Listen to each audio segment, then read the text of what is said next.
Welcome back to the show, everybody. This is the Upper Tier Podcast. Head out to YouTube and smash that subscribe and bell notification button. Joining me tonight, our resident referee, Mark. How are you, Mark? How's it going, Noel? Thanks for having me on, man. Yeah, not a bother at all. Normally, when us two get together on these shows, we have a kind of a fun, interesting show that we're going to put together. Yeah. Last time I think we were on, we were doing Saipan, I think it was, which got a great reaction out there. Yeah, Viewers loved yeah. it. All the Irish But fans. tonight we have an interesting one. Tonight we're going to do this one here, which is Premier League worst combined 11. And I have to say, you could fill these over and over and over again. Oh, man. Um, Like, Noel, my 2 lunch breaks over the last 2 days, I'm literally putting in names, scribbling them out, putting in another name, then going back, and I'm just like, there's so many names, like you said, you can put in. yeah, Again, subjective, so there'll probably be comments in the section below that will put in names that we forget, no doubt. So, yeah. but it's an What I interesting did, list to I say, don't. please.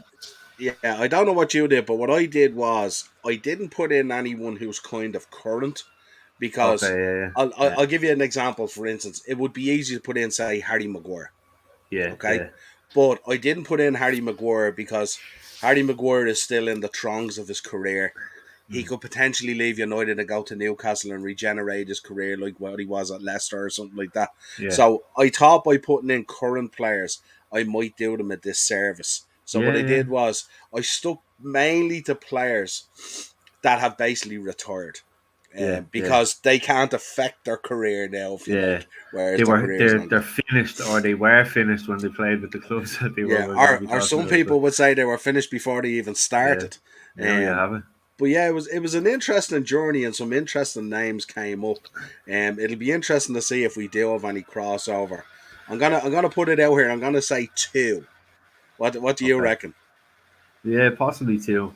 Possibly Maybe two. three. Maybe three. Maybe Maybe three. 2 to 3. But yeah, it's a fun. These combined 11s, they're always fun, and it's Yeah, just like they're exactly. endless Bit as of well. crack. So, just to let our viewers know as well, we're going to be doing a combined 11 worst as well. I'm going to be doing one for Liverpool, and Mark is going to be doing one for Man United, and we're going to be And it dropping wasn't the that show team as from well. last season either.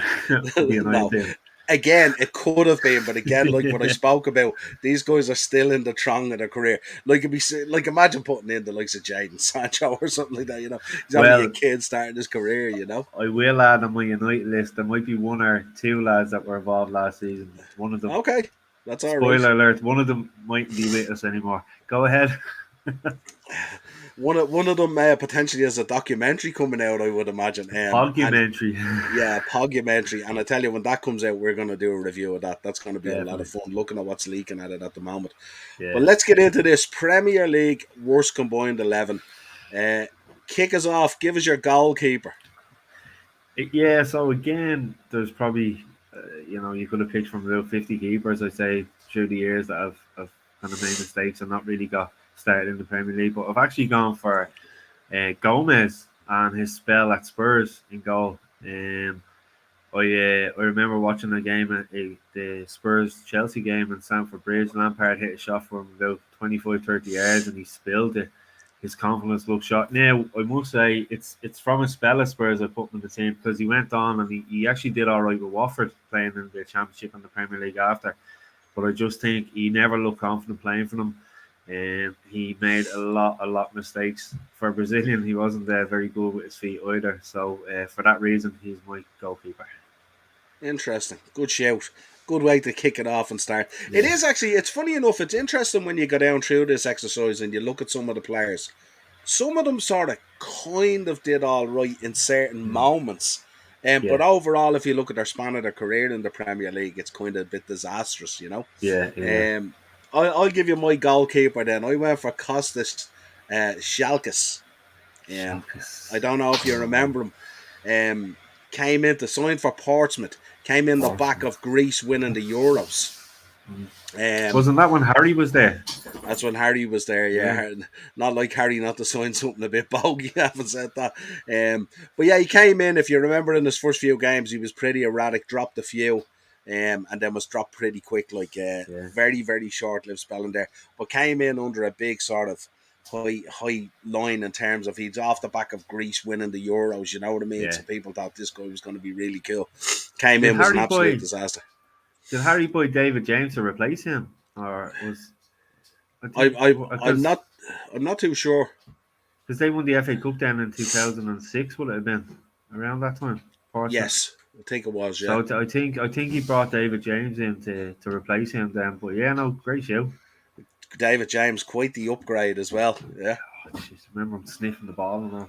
But sure, remember he brought Sol Campbell and everyone in. Cuba was there. Jesus, he was some man. okay. Give us a what formation did you go with, by the way? I'm gone 4-3-3. Okay. Yeah. I went for 4-4-2. So just to let you know. Okay. So Is that give us is that for an ode to 4-4-2? that is a no to 4-4-2. Actually, good See what I segue did there. there? Check out our latest episode with John McNichol. Great guy on. Just to let you know, Mark, his uncle, I think, or great uncle, won the league with United in 1952 with Matt Busby. No He way. played in it. Brilliant. Yeah. Brilliant. No, I watched Tom, that episode. Very good. If you have a chance, watch it. yeah, Excellent. two fabulous books as well, and a great guy, Brilliant. who just took on the projects basically, because of lockdowns and stuff like that. Yeah. He's a scaffolder and a construction worker by trade, but when Brilliant. talking to his mates down in the pub, and I always say that the best podcasts happen in pubs. Yeah. Um, We'll have to do a pubs, live one from a pub somewhere. pubs is where all the problems in football get resolved. Yeah. That's But yeah, exactly it. great guy. So yeah, kick us off. Let's get back into the show. Then kick us off. Give us your back three. In no particular order because there was so many I could have put Because in there there. is no particular Yeah, order with there these isn't. There guys. isn't. I've gone for Winston Bogart. Okay, Um, yeah. obviously, a name that would spring to mind for all the right reasons on the international level and somewhat club level as well. But when he moved to Chelsea, it was just an absolute disaster. And listen, it's happened a few times to these players as well coming in. But yeah, I have him on my back four. Yeah, am I right? He came in on the back of some really, really good Dutch performances at the time. He was playing really well in the Dutch Yeah, side, but we know how yeah, fabulous that Dutch side was. Where yeah. did he come in from? Did he come in from the Italian league or did he come in I from the think Dutch league? I think he came in from the Italian league, wasn't it? But Yeah, sure, like you I've look at listened to Euro him, and '96. Inter Milan springs to mind or something like Mm. that. I'm not too sure now, but yeah. But yeah, like obviously he would have been part of that great squad in Euro '96 that were obviously in the same group as England, and yeah, he just for whatever reason it didn't work out. Obviously Chelsea were testing things at the time as well. They after that, they got the likes of they had LeBuff and Yeah. Desailly and stuff like that. So they were always capable Yeah. of signing these Yeah. big names. He was a big name, but it just for whatever reason didn't work out in the Premier League at And Chelsea. you would have thought he would have been a perfect fit at Chelsea as well because he was a big dude. So they were Yeah, signing big dudes at the yeah, time. You know what I mean? So yeah, exactly. would have expected him to fit. Now go So ahead, yeah, he's my first one anyway. Vincent Bogart. So do you want me to give you the whole four, or do you want to go now? No, you give me your. It's three, isn't it? You're going to give me your back three, Oh isn't it? no, I'm going Oh, four, sorry, three, you're going three. 4-3-3. Yeah, Yeah, so so I'll give you another three. give me your four. Yeah. So the next one is actually one that Greg mentioned in his in the podcast. The last one that we did, he texted in and mentioned him as one of the worst signings, and I totally agree. Is Mangala to City. I think he was about Yes. 30 odd million or something at the time. Um, obviously he'd performed well. I think was he with Malaga or something like that, or he was in the French league with League One. Sorry, I was looking up so many players lately. It's all a blur, Yeah, but absolutely. yeah, he came in. It was a time again where City were kind of trying to revamp things, and they were pushing for that title. I think it was Pellegrini bought him in, if I'm not mistaken. But yeah, so it was just a disaster. I think he was there a few seasons, didn't work out, and he moved on. Then. Yeah. Next one is for me two brother-in-laws and my mother-in-law. It's an Arsenal player, and it's a Song. he he was just an absolute disaster at the back for them. When listen, you seen him play at the African nations and he play out his absolute skin, and then he get back to the Premier League and he'd be just muck, like absolute utter muck. So I had to stick him in there. Um, the next one is a player. Listen, he knocked around with loads of clubs, the likes of Wigan, Sunderland, you name it. So, but he wasn't the best defender in my eyes. He was very slow. He wasn't for a big lad. He wasn't great in the air. So I've gone for Titus Bramble as well, Yeah, to Titus, finish yeah. off Yeah, my back Titus. four. Yeah, no. Yeah, good ones. Interesting, all right, yeah. I'll give you mine. First one in there goes in Igor Stephanos. Stephanos. Uh, joined Jesus. Arsenal. Joined Arsenal when Adams got injured, if you remember. Yeah. Came in, kind of did okay. But the lasting memory for him, if you remember, is your own team inflicting a 6-1 defeat on them. Yeah, I remember And that well. Yeah, no Trafford. he featured heavily in that game, if you Yeah, remember. yeah. But Um, it was tough for him as well because obviously you're coming in to replace Adams, but you had the likes of Steve Bold and you have Martin Keown there. So these lads are solid like that. Give you yeah, an 8 to a 9 out of 10 each week, and then you're coming in to replace one of them, and it's just like you're taking a bit of the jigsaw out and trying to yeah, absolutely. put it in with a piece that doesn't fit, basically.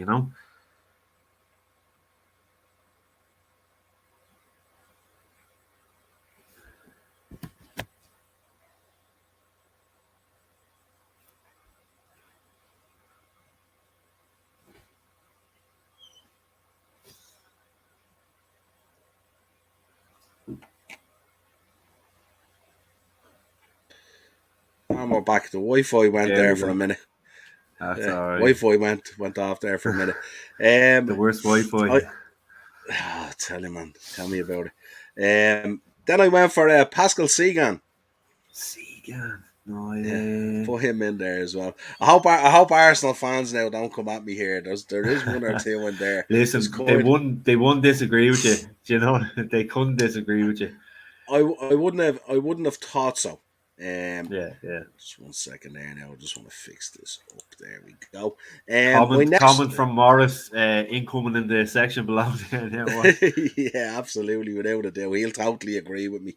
Yeah, Next up, I put in there Mr. OG himself. I'm sure you know who's going in there if it's Mr. OG himself. One yeah, Frank Sinclair. yeah. Frank, Jesus Christ. Couldn't leave Frank out. And of course, then I rounded out the back four with one Marco Materazzi.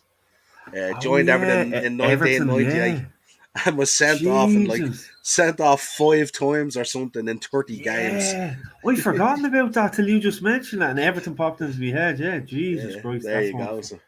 So I But said I'd pop I him in don't there. think he went on to have any much of a career after Everton, did he? I wouldn't have thought so. I mean, if you fail at Everton, where else is there to go? Jesus, yeah, no, great shouts. Yeah, absolutely. So that's my supreme back four there. Barely, Plenty of barely. OJs, plenty of mistakes, plenty of howlers. Exactly what you'd Yeah, want in a worst back four. Again, yeah, let our viewers know down in the comments there. Let us know your back four. Are we being a bit harsh? Or it's hard because there is a list to pick from, so you can only pick four. Um, yeah, yeah. give us your midfield three.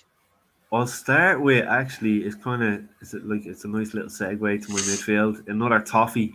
Um, he was bought after like seeing his performances. I think it was Euro '92 and stuff. So I'm going with Thomas Brolin. Thomas Obviously Brolin, yeah. there was a lot of expectation when he came in because of how he performed on the international level. But he his style never really suited Everton, and his training regime. From what I read, looking up, he was very lazy in training, and when he moved over to Liverpool, he obviously live in Merseyside when he was playing for them. He managed to put on a load of weight, which I don't think the coaching staff are too happy at the time. So it was just one of those bad transfers. So Yeah. beside him, I've gone for it. He was a United player, but he's not going to be in the United 11 because I have him in this one. I watched him a few times when I was over there. Obviously, he left. He played with West Brom. He went to Sunderland, but he just thought he was a better player than he was. I didn't really rate him that much. It was Kieran Richardson. So Yes. I know he had that great moment of scoring the goal for West Brom to keep him in the Premier League when Brian Robson was managing, and you remember the picture from the Hawthorns of the crowd had him on the shoulders and all, but I never rated him, he was bad at taking corners, he wasn't great at set pieces, and yeah, there was an interesting story from Roy Keane when Roy was in the training ground and Kieran Richardson had only broken into the team, and he arrives in this car with the music blaring and stuff like that. sunglasses on, and he fancied himself, but I don't think he had the skills to back it up, to be honest with you. So he's made my midfield as well. One, and my next midfielder and my last midfielder is a Brazilian, signed for Man City by Mark Hughes for 42 million. At the start of, they were trying to build City up to be this big club with money and stuff like that. He was going to be the big first marquee signing. I always remember him coming in, and yeah, if you're signing a Brazilian, you expect so much from them. So it's Fabinho, going for 40. Yes. I think it was 41 or 42 million at the time. Yeah. He didn't do very much for them, and I think he was sent out on loan, if I'm not mistaken. And then he came back in, but he was sold eventually. Yeah. But yeah, he never lived up to the hype. Very good. So that's my 3 in midfield anyway. Right, interesting. I've got 4 in midfield, so I'll give you my 4. Here we go. The first no man crossovers up here, yet. No crossovers yet. The first man I'm going to give you here is a man who this is not the only list he will feature in. And I'm surprised he's a favourite of yours as well, that normally comes out on your list as well. Surprised you overlooked him. Alberto Aqualani. Yeah. Do you know what? I remember, sorry for cutting across you, because you know how we're saying I was chalking in players and chalking them off. He was one, but then I felt bad because I had him in my last list. So I said I was trying to differ a bit, that sort of way. So he should be on every list. let's be honest here. Let's not pull any punches here. I'll put him on my United list for the way. Yeah. Now we know that we're big wrestling fans as well, and I'm sure our viewers know this as well. So my next midfielder is Amari Bischoff. Joined Arsenal in 2008 from Werder Bremen, made 1 appearance, was brought in, had a poor injury record. Now I want you to listen to this, right? Had a poor injury record, really poor injury record, right? Came in to replace, guess who? Now, if you think a poor injury record and we're thinking Arsenal, guess who he came in as a replacement for? Who was it at the time? What year was it, cuz? 2008. 2008. This man at Arsenal was a super footballer, but played with injury. Longberg, was it? No. Theo Walcott. Oh, Walcott. Jesus, yeah. So he made 1 appearance, so he goes straight into my midfield. My third one, Arsenal fans, again, if you want to come at me, 1 appearance, injury prone, scattered with injuries, right? And came in to replace Theo Walcott, who again had his own injury issues, but what a footballer. The irreplaceable Theo Walcott. That's a super footballer, just injuries. I hope I'm gonna pronounce this one properly, because I picked some gems here. But this guy played for Chelsea in 2000. He was signed by Ranieri. Again, I don't think lived up to the billing at all. I think it's Slavica Jokanovic. I think it's Jokanovic or something like that. I think that's what it is. Again, Chelsea fans, if you're on, drop it in the comments there. Let me know if I'm pronouncing it right or not. Again, I'm going back 22 years. So, but signed by Ranieri for Chelsea in 2000, and never lived up to the billing at all. So this is an interesting midfield now I'm putting together here. I've done my homework. My fourth one was a man that was signed for Spurs in 2003 and made 4 appearances. And this was at a time, if you remember, a lot of the teams were starting to break into the Asian market and Japanese market and the Chinese market. They were trying to become these global brands that they are now. So they signed this guy, which was Kazuki Toda. Toda. Yeah, I remember the name. Made 4 appearances for Spurs in 2003. Again, didn't live up to the billing. Unusual. But that's my midfield. That's good midfield, yeah. Right, I'll go on to my 3 strikers. So, now listen, bear in mind I've chosen these strikers because some of them have played for other teams in the Premier League and did very well. But for the teams I kind of imagined them that they were playing at the time, they done really, really bad. So don't all go at me at once. But my first striker is Fernando Torres, the Chelsea era. Um, Okay. yeah, he never did it, did he? There was that given that number 9 jersey. Like I said, to you, I remember being over there in Old Trafford when we bet them 3-1 and he rounded the hay and missed, and he just looked so void of confidence when he was playing with Chelsea. It looked like he was playing with the weight of the world on his shoulders. He didn't look happy at all, and compared to what he did with Hughes, and he just made it look so easy when he was playing with Hughes. So for that reason, I put him in there for Shout his out to time Mo at Salah. Be Chelsea. careful. Shout out to Mo Salah. Be careful what you wish for. Be careful what you wish for. This moving away from Liverpool is not always a good thing. Sadio That's it. Mane, Mo Salah. Be careful what you wish for. Do you know what? Um, I'm just realising now 3 of my strikers have played with Liverpool. That's mad. Right, so my second striker is the man who he started off with Leicester. He was very, very good. He went on to play with yourselves and a few other clubs as well. We played for Wayside back in the day in goal, as you know, and we had a lad up front who we nicknamed this name, and I still call him this to this very day, and it is one Emil Heskey.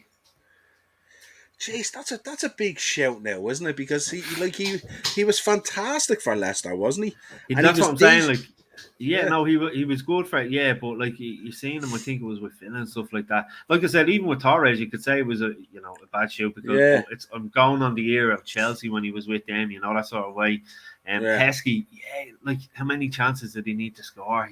He needed so many chances to score. yeah, yeah. Listen, he was a big lad. He did well for England as well. Don't forget. Remember that big game against England or against Germany for England? They won 6-2 over Munich. Him Yeah, and I think old man, the show front. his partnership with Owen as well was electric at times. Yeah, yeah.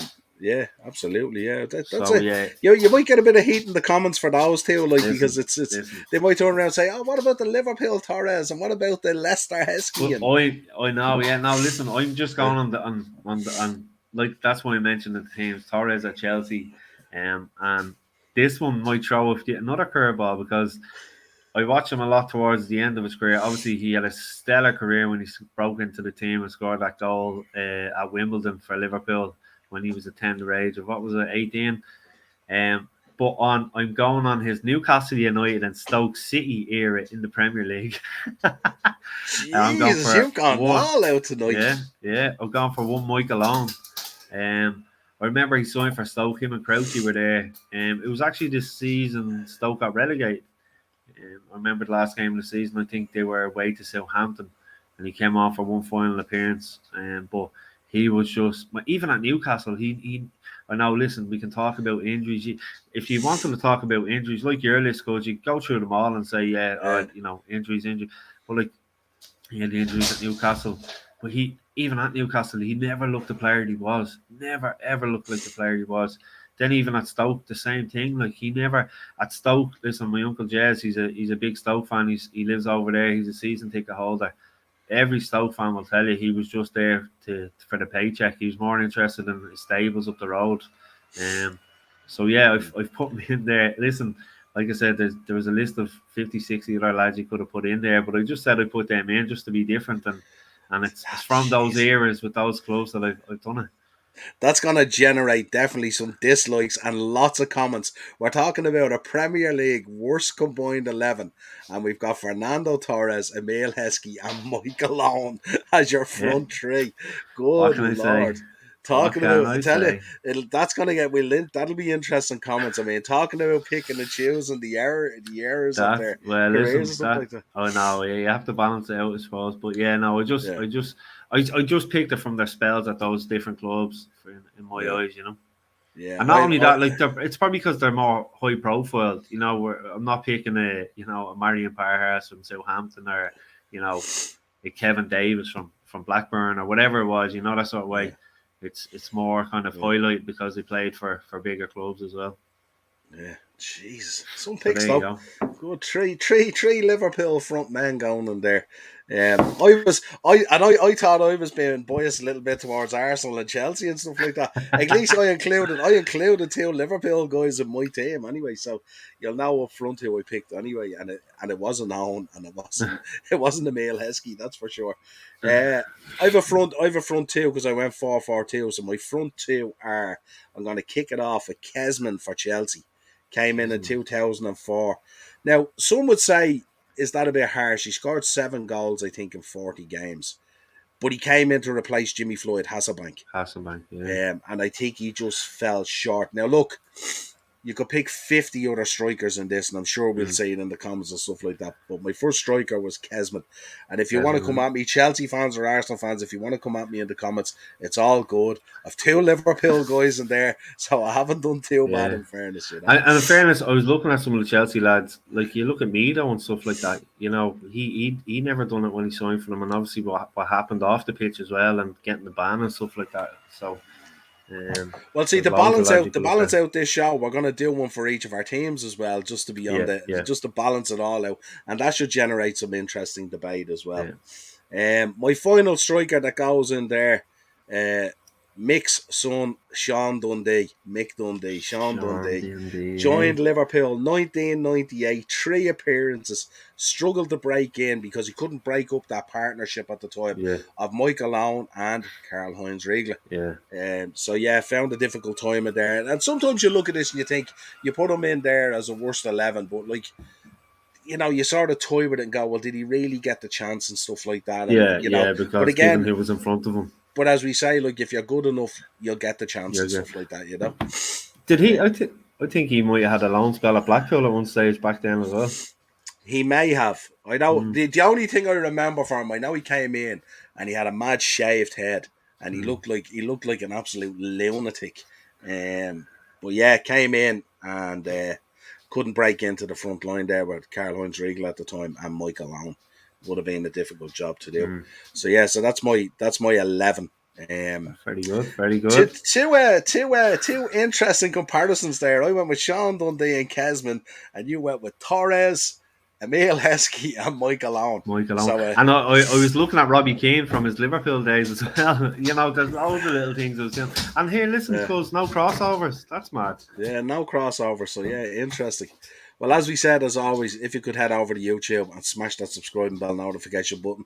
This has been your Premier League worst combined 11. Let us know what you think of Mark's front line. There's a lot of Premier League teams out there at the moment. Would die to have that front line at the moment. But yeah, let us know yours down there in the comments. And we'll have a bit of fun with these shows while we're waiting on the season to start again. As always, we're on Twitter at @the_upper_tier. We're on Facebook, Instagram, TikTok, wherever you want to find us. Audio shows, Spotify, Google Podcasts, and Amazon Music. And we will talk to you again real soon. Cheers, cuz. Cheers, cuz.